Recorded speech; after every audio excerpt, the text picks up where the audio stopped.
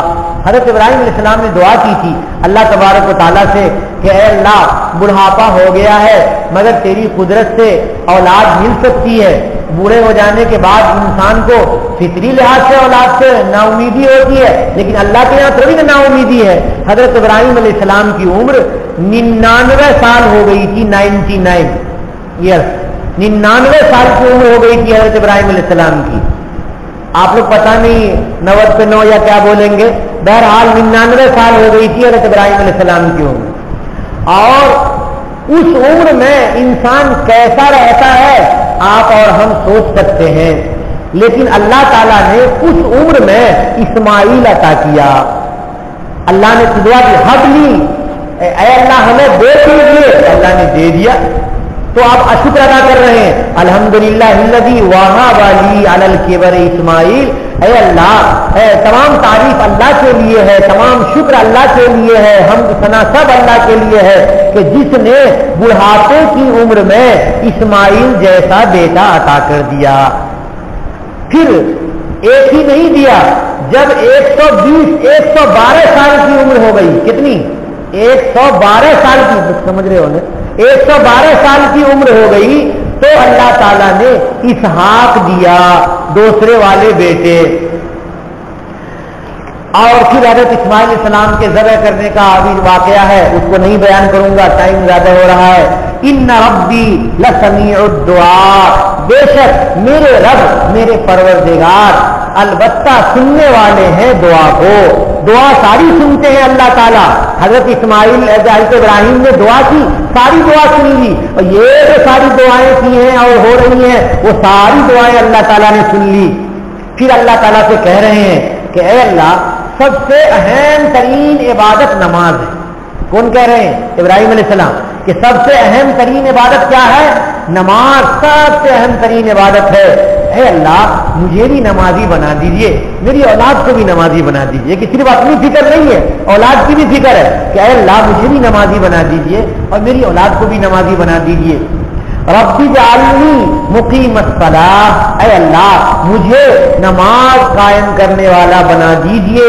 ومن ذریتی, اور میری اولاد کو بھی نماز قائم کرنے والا بنا دیجئے.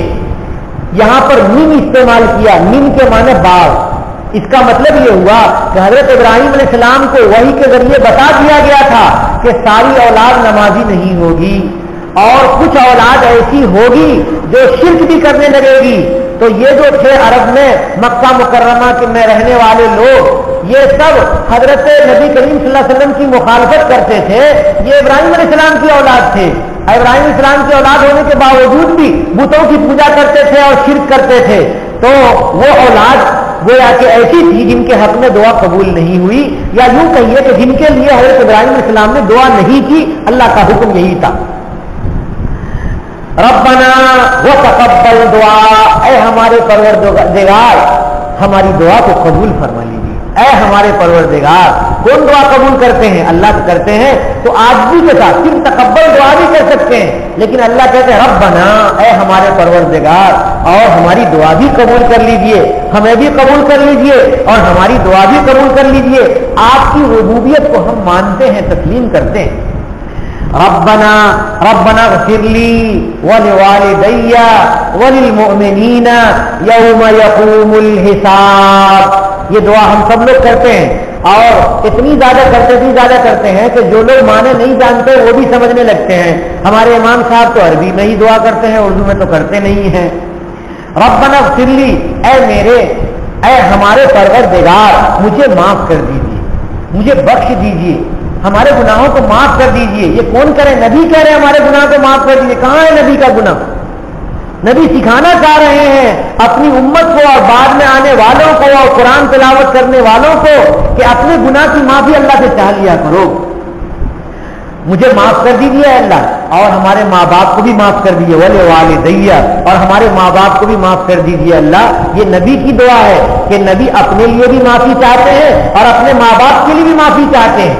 کہا مفسرین نے کہ حضرت ابراہیم علیہ السلام باپ کے لیے دعا کرتے تھے, آذر بت پرست کے لیے دعا کرتے تھے کہ اللہ مشرک ہے باپ لیکن معاف کر دیجئے، تو اللہ تعالیٰ نے منع کر دیا کہ آپ اپنے باپ کے لیے دعا نہ کریں، اس کو اللہ تعالیٰ معاف نہیں کریں گے۔ تو جب صاف صاف کہہ دیا گیا کہ مشرک ہیں اور ان کو اللہ معاف نہیں کریں گے، تب سے حضرت ابراہیم علیہ السلام نے اپنے والد کے لیے دعا کرنے کو چھوڑ دیا۔ اس سے پہلے کی یہ دعا ہے، اور ہم اور آپ تو ہمارے ماں باپ تو مسلمان ہی ہیں، اس لیے ہم لوگوں کے لیے ضرور دعا قبول ہوگی، تو ہمیں دعا کرنی چاہیے میں ہمارے ماں باپ کو بھی اللہ معاف کر دیجیے۔ وَلِلْمُؤْمِنِينَ، اور مومنین کو بھی معاف کر دی، جتنے ایمان والے ہیں، جتنے ایمان والے گزر گئے، جتنے ایمان والے آئیں گے، سب کو اللہ معاف کر دیجیے، کیونکہ آپ معاف کرنے والے ہیں۔ کب معاف کیجیے؟ جس دن بڑی شرمندگی ہوگی، جس دن بڑی شرمندگی ہوگی۔ غور کیجئے میرے دوستو، ہم اور آپ کتنے بڑے گنہگار ہیں، کیا کیا گناہ کرتے ہیں اور ان گناہوں کو چھپائے رہتے ہیں، باپ کو نہیں بتاتے، ماں کو نہیں بتاتے، دادا دادی کو نہیں، نانا نانی کو نہیں، اور اپنے گاؤں گھر کے پڑوس محلے کے لوگوں کو نہیں، اور کسی کو نہیں ہم بتاتے ہیں، ہم اپنے گناہوں کو چھپاتے ہیں۔ حضرت رابعہ بصریہ رحمت اللہ علیہا فرماتی ہیں کہ اپنی نیکیوں کو ایسے ہی چھپاؤ جیسے اپنے گناہ کو چھپاتے ہو، اپنی نیکیوں کو ایسے ہی چھپاؤ جیسے اپنے گناہوں کو چھپاتے ہو۔ ہم گناہوں کے چھپانے کے لیے ہر تدبیر کر لیتے ہیں، لیکن نیکیوں کو ظاہر کرتے رہتے ہیں، ہم نے یوں کام کیا، ہم نے یوں کام کیا، ہم نے یوں خرچ کیا، ہم نے یوں عبادت کی۔ اگر کبھی اتفاق سے رات میں عبادت کی توفیق ہو گئی تو دن میں سوچتے رہتے ہیں کہ کوئی آدمی سامنے آئے گا تو بول دیں گے کہ آج میں نے پوری رات عبادت کی، تب دل کو تسلی ہوتی ہے کہ عبادت قبول ہوئی، نہیں قبول ہوئی۔ اگر انسان کو کہہ دیا تو کہاں قبولیت؟ قبولیت تو رب العالمین کے یہاں ہے کہ میان عاشق و معشوق رمزیش کرامن کاتبیرا، ہم خبر نیش، عاشق اور معشوق اللہ اور بندے کے درمیان اشارات ہیں، وہ عبادات، اور کسی دوسرے کو حتیٰ کہ کرامن کاتبین کو بھی پتہ نہیں ہے کہ اللہ اور بندے نے کیا کیا، کیا عبادت کی۔ کرامن کاتبین دل کی حالت نہیں جانتے ہیں، اور دل کی حالت رب العالمین ہی صرف جانتے ہیں کہ دل نے کیا کہا اور اللہ نے کیا سنا۔ وہ دن ہوگا قیامت کا، محشر کا میدان ہوگا، لوگوں کے گناہ ظاہر اگر کر دیے جائیں گے تو بتائیے کتنی بے عزتی ہوگی، کتنی بے عزتی ہوگی۔ سرکار دو عالم صلی اللہ علیہ وسلم کے سامنے، اے اللہ یہی ہمارے گناہ معاف کر دیجئے، قیامت کے دن میدان محشر میں اے اللہ ہمیں شرمندہ نہ فرمائیے، اور مسلمانوں کو معاف کر دیجئے۔ یوم یقوم الحساب، جس دن حساب ظاہر ہوگا، قائم ہونے کا ترجمہ کرتے ہیں ظاہر ہوگا یا کھڑا ہوگا، جس دن حساب برپا ہوگا، اس دن کے حساب سے اے اللہ ہمیں معاف فرما دیجئے۔ انہی دعاؤں پر وآخر دعوانا الحمدللہ رب العالمین۔